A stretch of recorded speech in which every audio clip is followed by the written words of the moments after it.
A prominent barrister has launched a fierce attack on the Home Secretary's management of legal proceedings concerning an Essex asylum accommodation facility. Stephen Barrett described Yvette Cooper's approach to the Epping Hotel case as an absolute mess and absolute car crash during a GB News appearance. His criticism centres on the government's failure to join the legal proceedings as a formal participant. If they wanted to be involved in this case, they should have made themselves a party, Mr. Barrett stated. He said that officials arrived at court on the hearing day seeking last-minute permission to participate. As far as I can tell, they turned up on the day and begged for the judge's mercy, which again, is pretty embarrassing in His Majesty's government, the barrister explained.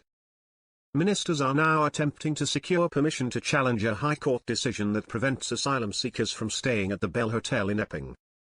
The Home Office confirmed its intention to seek involvement in the case, which would enable them to mount an appeal against the ruling. Security Minister Dan Jarvis told broadcasters, "This government will close all asylum hotels and we will clear up the mess that we inherited from the previous government." He added, "We've made a commitment that we will close all of the asylum hotels by the end of this Parliament, but we need to do that in a managed and ordered way, and that's why I will appeal this decision." A senior Home Office official characterised the matter as one of democracy, arguing that courts should not dictate where the government accommodates asylum seekers. Epping Forest District Council secured a temporary injunction earlier this week, requiring the 140 asylum seekers at the Bell Hotel to vacate by 1600 hours BST on the 12th of September. The council's legal action cited concerns about escalating community tensions and potential irreparable harm to the local community. Recent demonstrations have drawn thousands of protesters to the Bell Hotel following charges against an asylum seeker residing there for allegedly sexually assaulting a 14-year-old girl.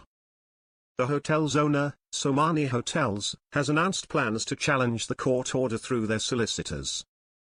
Mr. Barrett delivered particularly sharp criticism of the government's approach to the legal challenge, describing their last-minute intervention attempt as a total admission of failure.